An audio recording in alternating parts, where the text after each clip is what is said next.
Buenas tardes.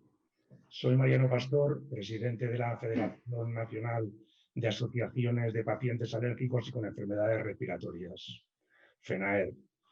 Les doy la bienvenida a esta charla coloquio organizada por FENAER con el patrocinio de la Fundación AstraZeneca, a la que agradecemos no solo esta iniciativa, sino su constante apoyo a las asociaciones y a los pacientes.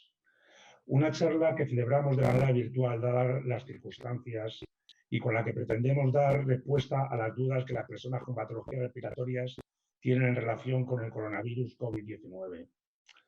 Somos pacientes especialmente vulnerables y, por lo tanto, nuestra inquietud es mayor.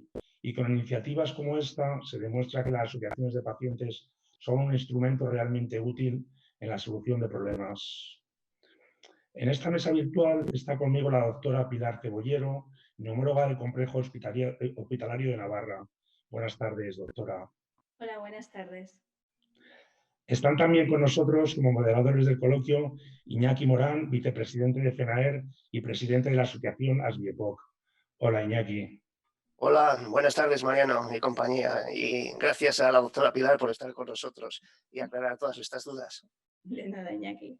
Y Julia González, presidenta de la asociación Sevilla Respira. Bienvenida, Julia. Buenas tardes a todos. Esperemos que tengan todas las dudas esta tarde resueltas. La doctora Cebollero va a ofrecernos una breve charla que sin duda ya aclarará muchas de las cuestiones que los pacientes respiratorios nos planteamos. Y después contestará a las preguntas que ustedes planteen. Para ello, les animo a que nos hagan llegar las cuestiones concretas que deseen a través del correo electrónico que aparece en pantalla o bien a través de la página de FENAER en Facebook o también en el chat de este mismo canal de YouTube. Y sin más, doy paso a la doctora Pilar Cebollero. Doctora. Gracias, Mariano.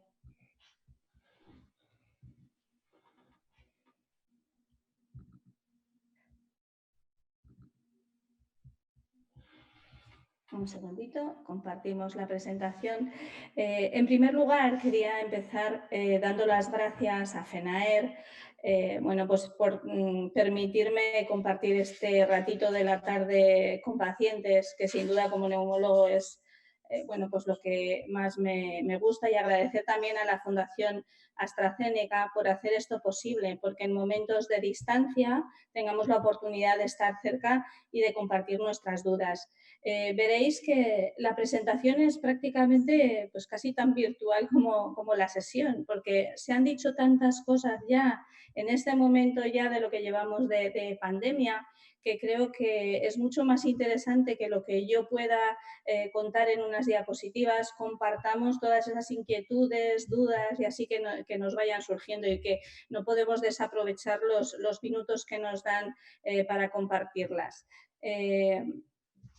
Sin más, un breve repaso de lo que es el coronavirus. Yo creo que a nadie le queda duda, se repite, yo creo que cada día, varias veces durante las emisiones televisivas, al margen de las noticias, que son unos virus especiales, son unos virus a los que normalmente no nos enfrentamos porque son virus típicos de patología animal.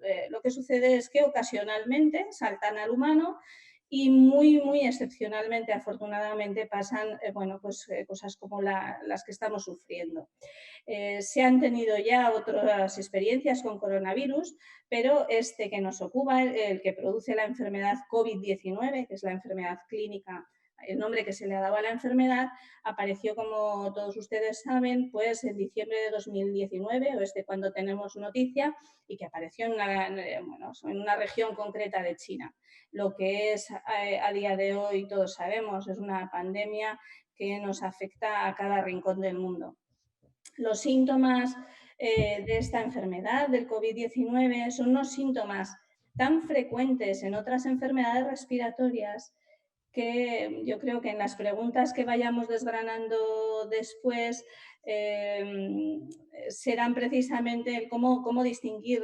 Es muy difícil. Los síntomas principales son la fiebre, la tos y la sensación de falta de aire. Al margen de estos tres, que son los síntomas principales, pues luego hay otros que seguramente todos habremos escuchado, que si nos falta el olfato, que si nos falta el gusto, que si estamos más cansados. Los tres principales son estos. Y afortunadamente, y lo pone en la presentación, todos estos son datos ofrecidos por el Ministerio, El 80% de los casos, afortunadamente, como decía, presentan síntomas leves. ¿Cómo se transmite? Esto yo creo que también es conocido por todos, fundamentalmente por gotas producidas en las secreciones respiratorias que producimos a veces simplemente al hablar, pero especialmente intensas si tosemos o estornudamos. Estas secreciones, pues lógicamente, al expulsarse pueden infectar a personas que tenemos relativamente cerca, simplemente pues de nariz a nariz, pero también si caen en objetos o tocamos las manos y estas nos las llevamos a nuestra nariz, nuestra boca o nuestros ojos, podrían infectarnos. De ahí la importancia de la distancia. Yo creo que esto es algo de lo que hablaremos luego a lo largo de la tarde. Estas fueron, bueno, pues las indicaciones iniciales que nos dieron a todos, ¿no? Todos somos pacientes sanitarios y no sanitarios. Si notábamos fiebre o tos, inicialmente debemos quedarnos en casa y lo siguiente, bueno, pues se nos habilitaron unos números de teléfono que después se ampliaron, cada comunidad tiene los suyos, de tal manera que no acudiésemos masivamente a los hospitales. Todo esto se ha ido modificando y se ha ido bueno, adaptando a la situación de pandemia de cada momento, pero básicamente sigue bueno, pues fundamentándose en lo mismo, en la necesidad de aislar a aquel paciente que está contagiado o que potencialmente podría estarlo. No digo nada más de las medidas que se han ido preconizando en estos momentos a medida que la pandemia ha avanzado, porque las circunstancias han ido cambiando. Cuando nos dieron las primeras indicaciones no estábamos en casa, salíamos a la calle, ahora llevamos ya un mes confinados, conocemos creo que mucho mejor qué es lo que debemos y no hacer. Pero de estas cosas y de cómo esta enfermedad afecta particularmente a los enfermos respiratorios es de lo que vamos a hablar hoy. Y creo que es mucho mejor ir contestando a todas aquellas cosas que bueno, pues los oyentes o los participantes en la reunión vayan sugiriendo, que soltar un speech que igual podría resultar aburrido. Así que yo me quedo aquí con este interrogante y esperando poder contestar pues todo aquello que vaya surgiendo. Muchas gracias, doctora. Vamos a pasar al turno de preguntas. Recuerdo las vías para hacerlas llegar. Pueden preguntar a través del correo electrónico que aparece en pantalla o bien a través de la página de FENAER en Facebook. Y también en el chat desde este mismo canal de YouTube. Las preguntas las irán planteando Iñaki y Julia. Adelante, Iñaki. Gracias, Mariano. Bueno, pues tenemos ya la primera pregunta que nos la envía Nayara y dice, ¿cómo diferenciar los síntomas de una agudización de POC de los del coronavirus?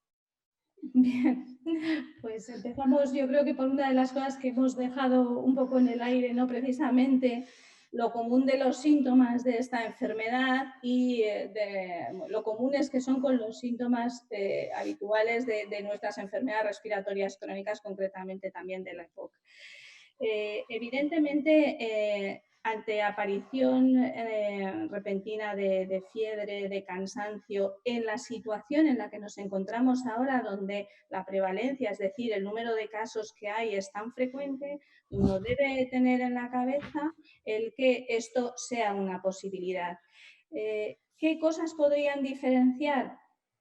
Por ejemplo, el que fuera una sobreinfección de la enfermedad habitual, cuando nos infectan bacterias y demás, pues una mayor producción de moco, que este moco sea purulento, que tengamos los síntomas típicos de cuando nos exacerbamos, de tener más fatiga. Aún así, todo, en los síntomas de una exacerbación, en esta situación hay que tener en mente que podría ser y que es posible que tengamos que descartar la enfermedad, porque al ser síntomas tan parecidos y tan comunes, no siempre podemos tener la seguridad de que no estamos ante un COVID.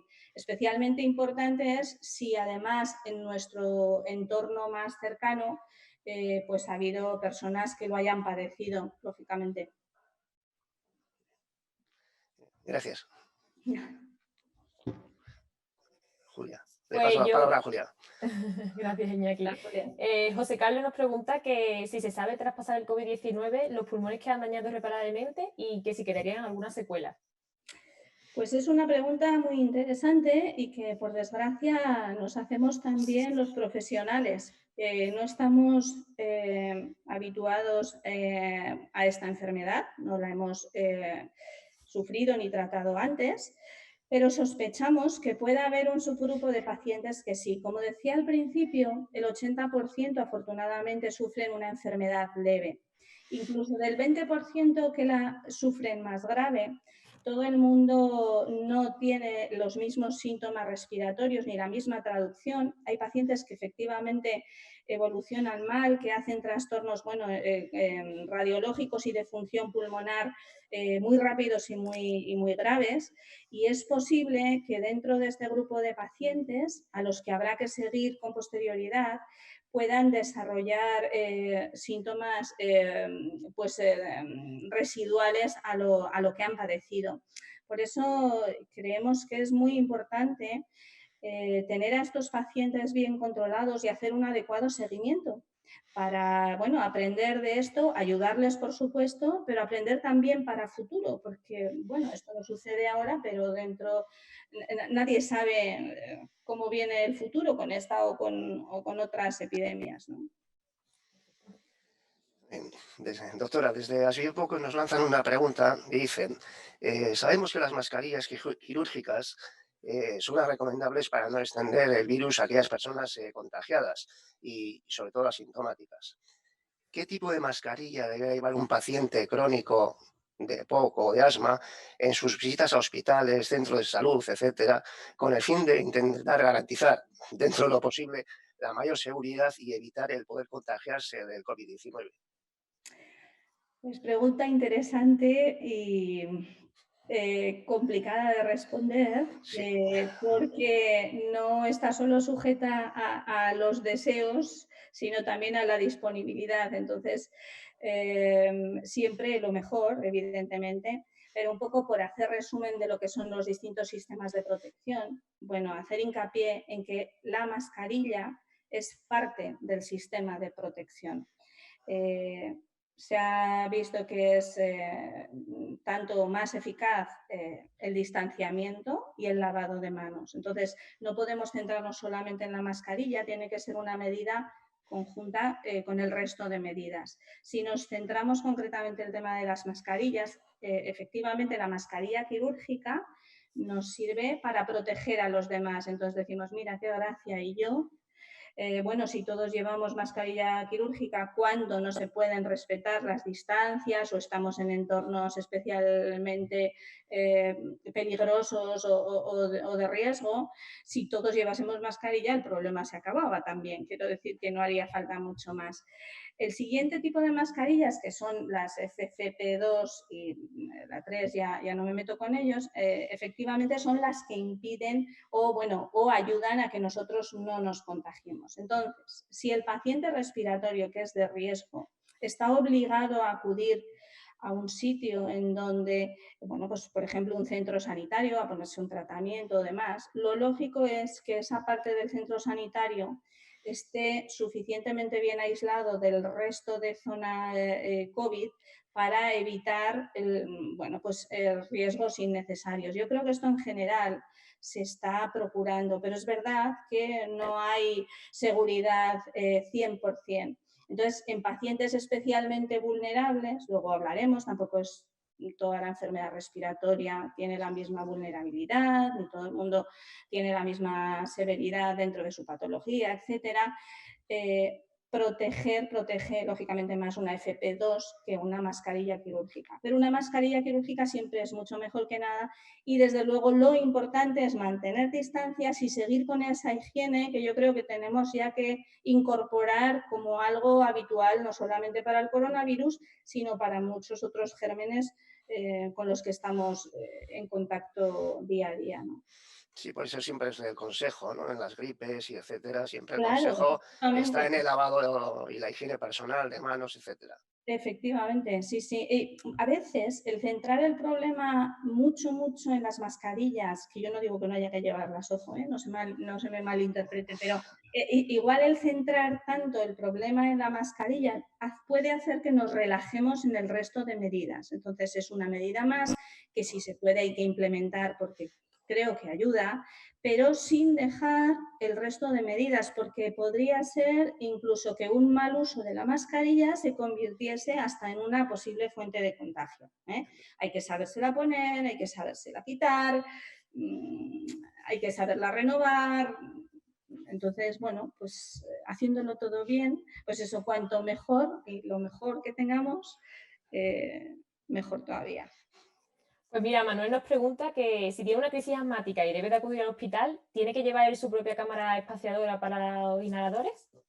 Pues dependerá del entorno, claro, lo lógico es que hubiese cámaras para todos y entonces si sabemos que tenemos una cámara que es, bueno, está limpia, no se ha utilizado porque en los hospitales hay determinado número, pero claro, en función de la gente que llegue a urgencias, yo creo que también depende de centros, no es lo mismo un centro hospitalario que otro, o que una zona geográfica, o que sea un centro pequeñito y demás, pues es prudente llevar la suya, porque sí que sabéis que está desaconsejada la nebulización por la producción de aerosol. ¿Vale? Esto, si el paciente que va con una exacerbación asmática, además de ser una exacerbación, tuviese enfermedad por COVID, sería una importante fuente de aerosol que podría contaminar el entorno y a las personas, no solo a los sanitarios, ¿no? sino el entorno en el que se le estuviese poniendo el tratamiento. Entonces, salvo excepciones bueno, pues de una necesidad especial y de hacerlo en un entorno, bueno, pues en habitaciones con presión negativa y demás, se desaconseja, sabiendo además que el tratamiento puesto en las dosis adecuadas con una cámara espaciadora es un tratamiento eficaz. Vale, perfecto. Muy bien, Idoia nos hace una pregunta múltiple, digamos. Dice, las personas recién trasplantadas de pulmón tienen riesgo incrementado. ¿Tendrían mayor riesgo los que llevan ya, por ejemplo, 5 años trasplantados? ¿Qué medidas deberían de tomar sus familiares en casa? Vamos paso a paso. A ver, pues efectivamente, bueno, casi se puede contestar de forma global. Evidentemente, las personas trasplantadas son personas de riesgo por la inmunodepresión que acompaña al origen del tratamiento post-trasplante que tienen que llevar, ¿no? Con lo cual las hacen especialmente vulnerables. El tiempo, pues el tiempo depende de eso, de ese tratamiento inmunosupresor que lleven más que del tiempo. Precauciones con los familiares, pues un poco en la línea del sentido común de lo que estábamos apuntando al principio, ¿no? De que evidentemente bueno, ahora la verdad es que es difícil tener visitas, pero hasta este momento que vivíamos como más en normalidad o un poco a posteriori conforme se vaya, bueno, pues volviendo a esa deseada normalidad, evidentemente evitar visitas de alguien que esté o haya estado con fiebre o con un cuadro sospechoso por banal que sea, que los contactos sean no muy numerosos, que no se estén, bueno, pues en zonas con mucha gente, en recintos cerrados, pues un poco las medidas de evitación llevadas, digamos, hacia una mayor rigidez si cabe, ¿no? Didiana nos hace la siguiente pregunta. Dice, se habla mucho de la carga viral. ¿A qué se hace referencia cuando se habla de carga viral? Pues por decirlo de alguna manera, a la cantidad de germen y la agresividad con la que nos infecta, ¿no? No es lo mismo, bueno, pues que imaginemos que tenemos bacterias, no es lo mismo tener 3 que tener 3000, pues aquí pasa un poco y además que esto nos afecte en mayor o menor medida, ¿no? Cuanta más carga viral se tiene, lógicamente, los cuadros suelen ser pues más graves y por tanto el pronóstico puede ser peor, ¿no? Entonces, por eso focalizamos a veces y utilizamos estos términos.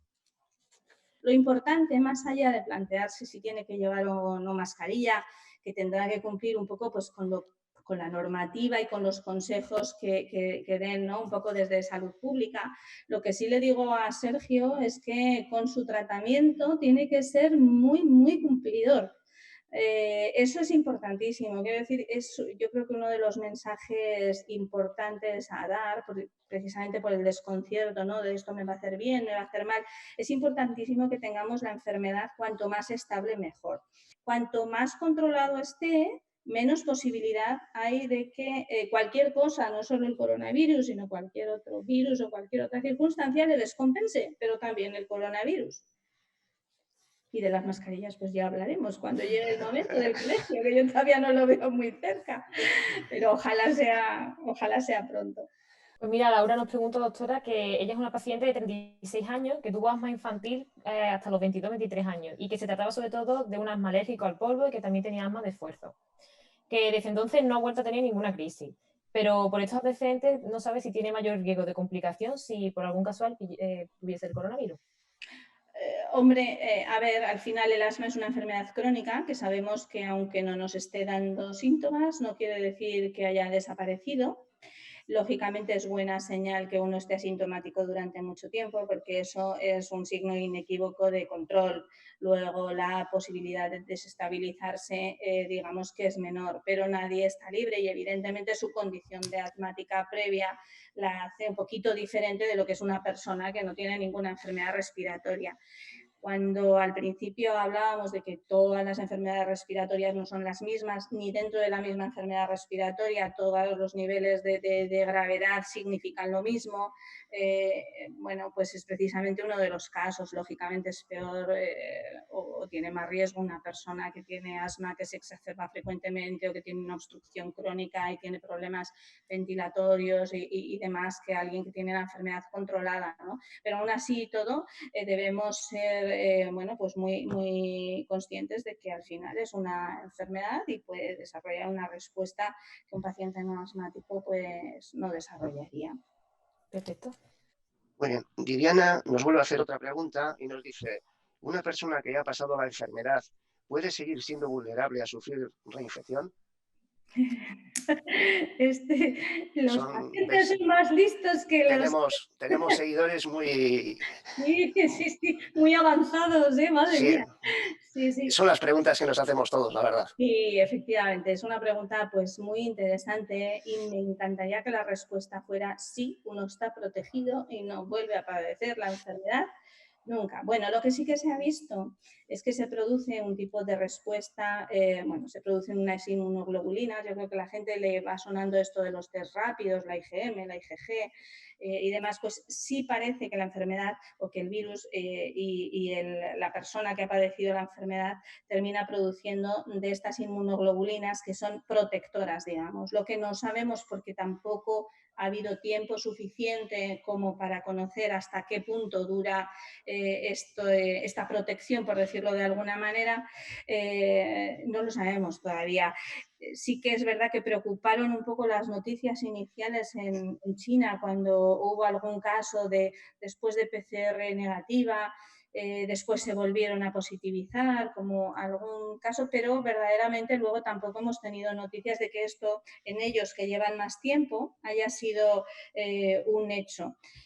Claro, estamos hablando, como hemos dicho al principio, de que empezaron a finales de diciembre, estamos en abril, nos parece una eternidad porque estar encerrado nos hace todo muy largo, pero verdaderamente no es tanto tiempo. Así que, bueno, pues será algo que habrá que ver. Ojalá, porque esto, bueno, pues nos haría inmunes frente a nuevos rebrotes o nuevas situaciones. Yo creo que son cosas que se van a estudiar, claro. Por supuesto. Me imagino que habrá más preguntas, pero es que es bueno, una cosa que tenía ganas de decir y precisamente esto viene un poco al hilo. Es muy importante en las enfermedades crónicas y en las respiratorias en concreto el correcto manejo de la enfermedad por parte del paciente, el que el paciente sea un verdadero protagonista del control de su enfermedad, cosa que estamos viendo que sucede también con la pandemia. Verdaderamente las medidas que más eficaces se han demostrado son aquellas que han dependido de la población. Es decir, los médicos y todos los sanitarios estamos trabajando a brazo partido por solucionar los casos que ya son graves, pero verdaderamente el control de la enfermedad se está produciendo cuando las personas se hacen responsables del manejo, en este caso de la pandemia. En las enfermedades respiratorias pasa lo mismo. Somos muy insistentes en que el paciente EPOC o el paciente asmático conozca muy bien sus síntomas, sus señales de empeoramiento para poder actuar.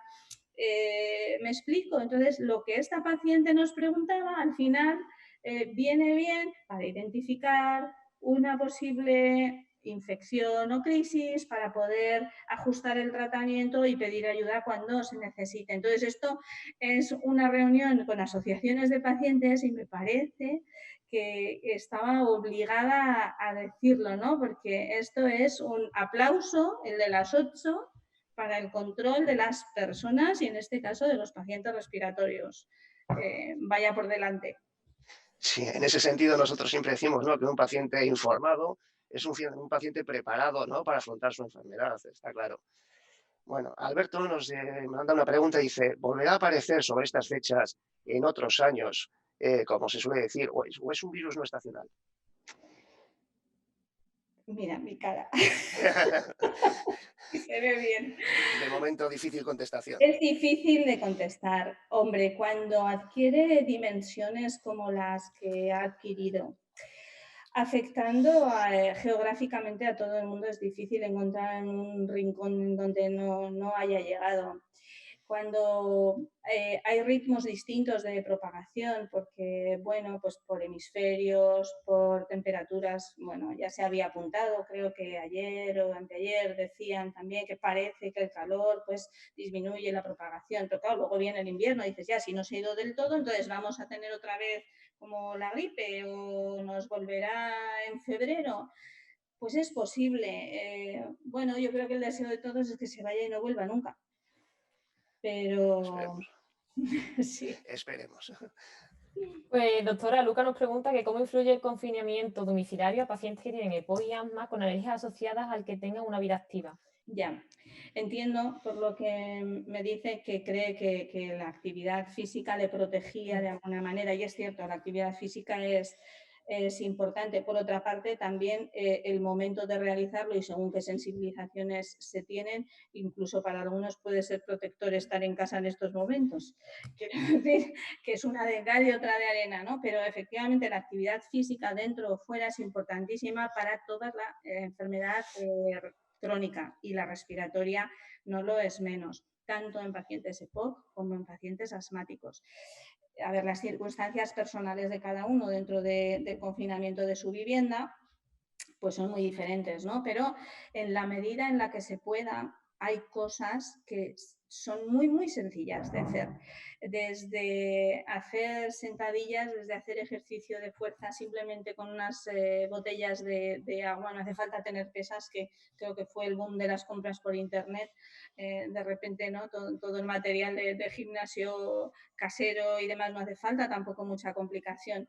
O si se tiene un pasillo o una mesa, bueno, pues saber que determinado tiempo del día hay que dedicarlo a moverse. No solo por el beneficio de la actividad física, sino incluso por complicaciones ligadas al sedentarismo, incluso complicaciones agudas, ¿no? Es decir, que si estamos todo el día enfrente de la televisión, además de ver muy malas noticias, pues nuestras piernas también van a sufrir. Y el sedentarismo lleva una pérdida de masa muscular en muy poquito tiempo. Nos parece que no, pero se desarrolla en muy poquito tiempo y hay que intentar salvarlo. Pero no es imposible, ¿eh? No vale la excusa de que como no puedo salir no hago nada, no.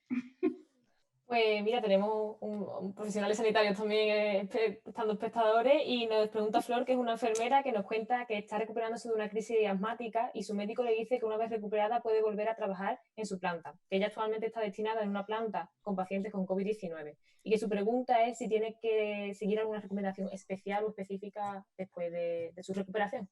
Bueno, pues que su recuperación sea verdaderamente una recuperación completa, Es decir, que precipitar o ir cuando todavía no esté resuelta esta agudización igual no sería recomendable.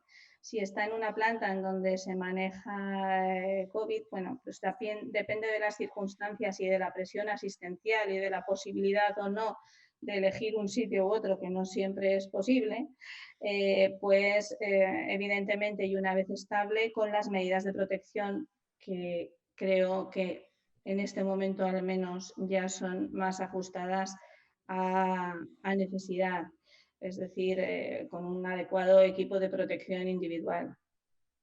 Pero lo primero que asegure la estabilidad. Asegurar la estabilidad no es que no desaturemos ni que ya no tosemos, es que, bueno, pues hacer también un control funcional, pues con el peak flow que tengamos en casa, el saber que no tenemos grandes variabilidades, que no tenemos síntomas nocturnos, residuales, etcétera, para de alguna manera asegurar que verdaderamente estamos bien.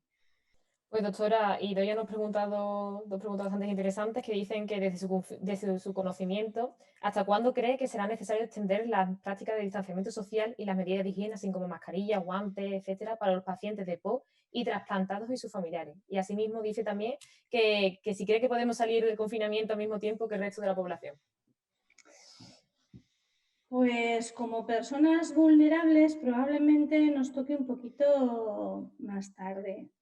No me atrevo a decir absolutamente nada porque, claro, lógicamente yo no hago las normas ni participo de esas decisiones, pero sí que se ha hablado de proteger eso a las personas más vulnerables. No solamente son los enfermos, son también las personas mayores, como se ha podido ir viendo y demás. Entonces entiendo que si se va a hacer de una forma gradual, con quienes más cuidado hay que tener es con aquellas personas en las que sabemos que de contraer la enfermedad pueden hacerlo de forma más grave. O sea, no por riesgo aumentado de padecerla, sino porque las consecuencias puedan ser peores, ¿no? Entonces, entiendo que en determinados pacientes, insisto, no generalizar pacientes respiratorios, pues aquellos que tengan la enfermedad más severa, entra dentro de la lógica o del sentido común que a lo mejor puedan ser pues de las personas que tengan que tardar un poco más, pero insisto, no me atrevo a hacer yo la recomendación, es solo una opinión personal, sin más. Pues José Luis nos pregunta que tiene un asma de difícil control con rinitis y con crisis de urgencia cada 1 o 2 meses y que quiere saber si es posible que puedan pasar la infección del COVID-19 sin síntomas. Pues sí, hombre, si es exacerbador, lo lógico es que el proceso inflamatorio que se genera por la infección de la enfermedad leve se estabilice. Pero sí que es verdad que dentro de los pacientes que sufren o se infectan por COVID, un porcentaje, y esto lo veremos si alguna vez verdaderamente, o con el estudio este muestral que se va a hacer para ver quiénes han desarrollado o han estado expuestos a la enfermedad y su relación con la clínica, sabemos que hay enfermos que no se han enterado que la han tenido, ¿no? Lo que pasa es que cuesta creer que en alguien que habitualmente se exacerba y que tiene una enfermedad tan lábil no le produzca síntomas. Imposible no es, pero yo creo que es poco probable. Joan nos pregunta y dice, la persona que pasó COVID-19 y el pulmón pierde capacidad, ¿lo recupera con el tiempo?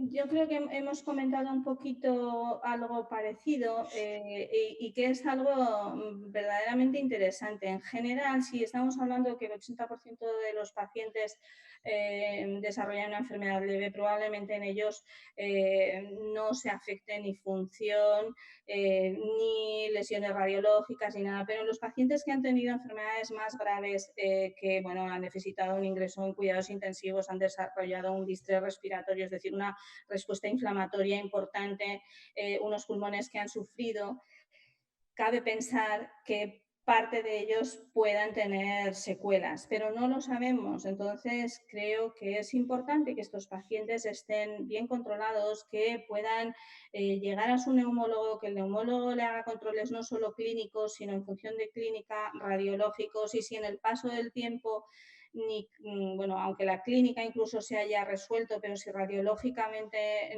no, pues se les hagan pruebas de función pulmonar para hacer luego un seguimiento que permita saber un poco el curso de la enfermedad o las secuelas a largo plazo en según qué pacientes. Pues Nayara nos pregunta que según la experiencia que está teniendo usted con el coronavirus, si hay muchos pacientes con el POC que necesitan hospitalización a día de hoy. Pues me gusta mucho esta pregunta por nuestra experiencia un poco particular.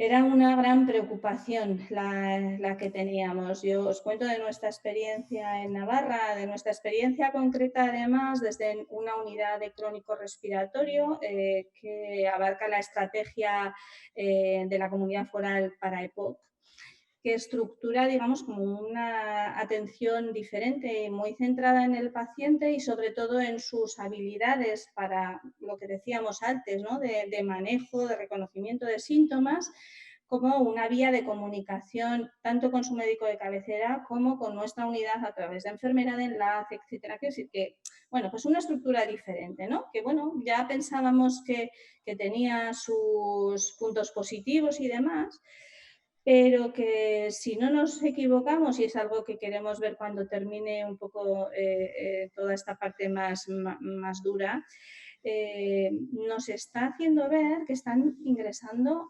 menos.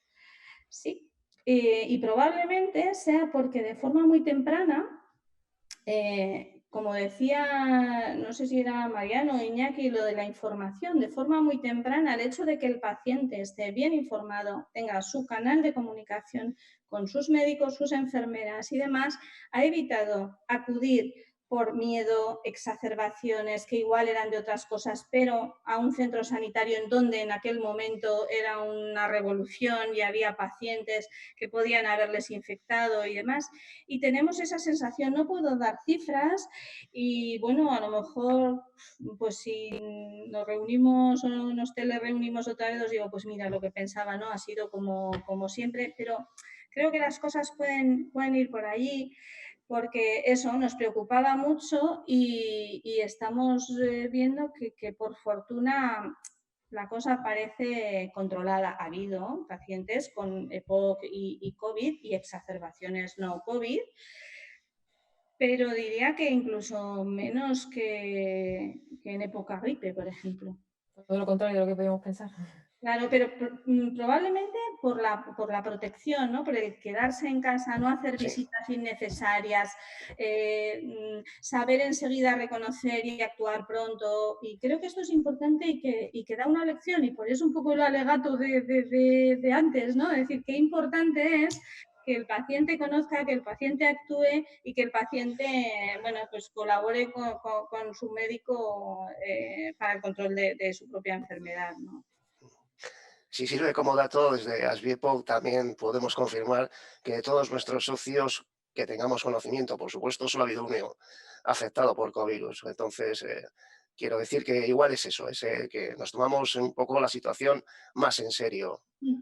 Por miedo, sí, pero más en serio. Sí, bueno, miedo, conocimiento, precaución, ¿no? El miedo tenemos todos, No, está claro. pero el miedo bien canalizado puede ayudar. María Jesús nos plantea una pregunta. Dice, las preocupaciones de los trasplantados pulmonares, a las que me sumo. Dice, y pregunta qué precauciones especiales tendrían que tomar cuando acabe el confinamiento, por ejemplo, en las revisiones hospitalarias y en el contacto social, y si tendrían que prolongar su confinamiento incluso hasta que se cuente con una vacuna definitiva. Hombre, me parece muy duro esto último. Quiero decir que de alguna manera la vida se compone de muchas cosas y al final uno no puede vivir solo en una burbuja. Respecto a las visitas a los centros sanitarios, yo creo que primero informarse. Lo lógico es que si a estos pacientes se les hace ir a un centro para alguna razón, se les diga en qué condiciones está la cosa y seguramente se van a guardar todas las precauciones necesarias. Respecto al aislamiento social, pues es un poco lo que llevamos, yo creo que comentando.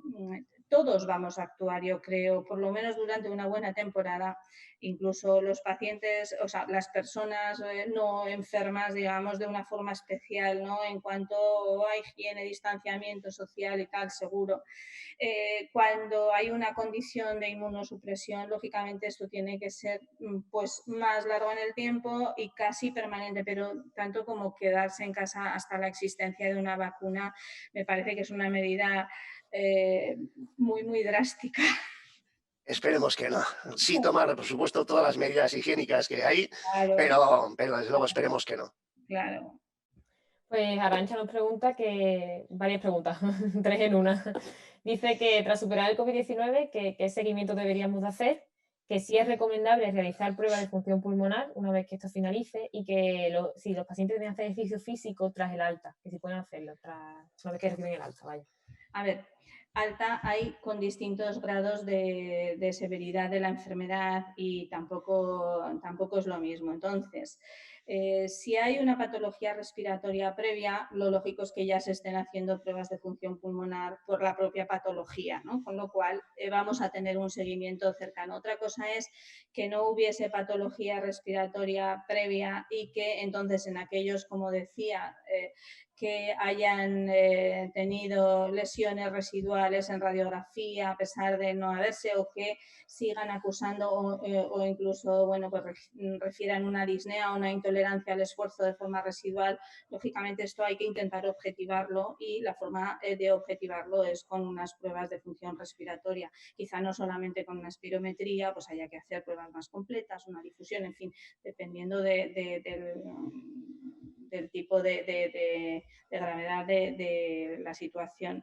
Respecto a la actividad física, es recomendable, pero habrá que ajustarla a las condiciones en las que el paciente salga para que sea progresiva y luego en el sitio que se pueda, dependiendo de cómo esté en ese momento también nuestra situación de confinamiento. Es un poco lo que decíamos, si se va a casa después de padecer una enfermedad que ha requerido una hospitalización y que por tanto ha sido una inmovilización, seguramente incluso los más atléticos van a estar algo más debilitados. Bueno, pues es cuestión de hacer ejercicio progresivo con herramientas muy, muy sencillas en domicilio y en el momento en que podamos salir a la calle, bueno, pues empezar por caminar, que es una de las herramientas más sanas y más baratas que tenemos, ¿no? Al margen de ejercicios más específicos. No sé si tenemos más tiempo porque sé que estamos sobre la hora. Que el moderador nos diga si hacemos otra pregunta. No. Disculpa, no te oigo. Hacer la última pregunta y ya cerramos. Vale, perfecto. Pues entonces una pregunta que nos manda Isabel y dice, ¿las personas que padecen asma estacional relacionado con polen tienen también un riesgo más alto de sufrir complicaciones en el caso de una infección COVID-19? No porque sea precisamente alérgica y por polen, sino por la condición de enfermedad crónica que tiene el asma, a pesar de que sea estacional y que los síntomas se manifiesten en una estación en concreto. Al final es un estado y unas respuestas inflamatorias crónicas, ¿no?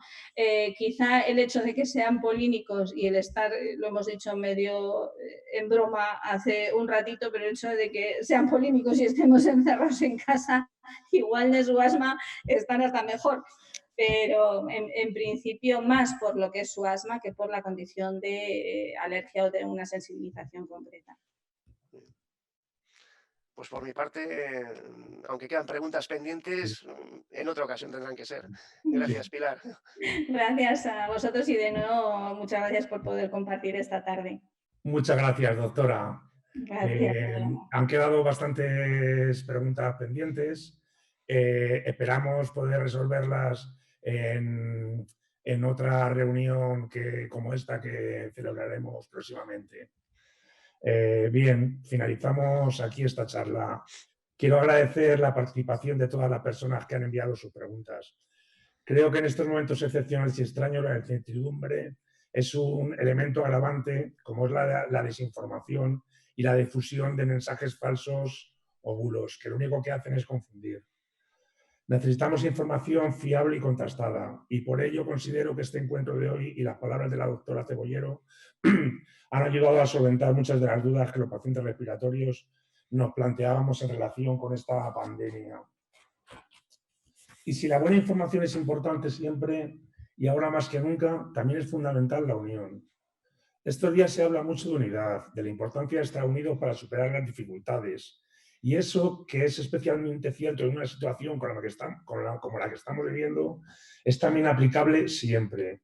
Los pacientes crónicos, los pacientes respiratorios en este caso, sabemos lo importante que es no sentirse solos a la hora de demandar servicios, de procurar mejoras en cuanto a tratamientos o asistencia sanitaria, de pedir un mayor impulso a la investigación. En definitiva, a la hora de buscar una mayor calidad de vida. Solo podremos obtener resultados si los pacientes estamos unidos. Por eso quiero aprovechar esta ocasión para animar a todos los pacientes a que se unan, a que se integren en asociaciones, porque es la única manera de mejorar nuestra vida. Como decía al principio, iniciativas como esta que hemos celebrado hoy demuestran la utilidad del asociacionismo. Una utilidad que es aún mayor gracias al respaldo de sociedades médicas, empresas privadas y fundaciones. Como se ha demostrado hoy aquí también, quiero nuevamente agradecer a la Fundación AstraZeneca su apoyo en la realización de esta charla y su apoyo en otras iniciativas. Gracias también a la doctora Pilar Cebollero por dedicarnos este tiempo y por sus clarificadoras palabras. Gracias Iñaki y Julia por estar aquí moderando esta charla y gracias a todos los que nos han seguido. Muchas gracias. Gracias. Pues Gracias. Gracias, igualmente. Gracias y hasta otra. Hasta otra.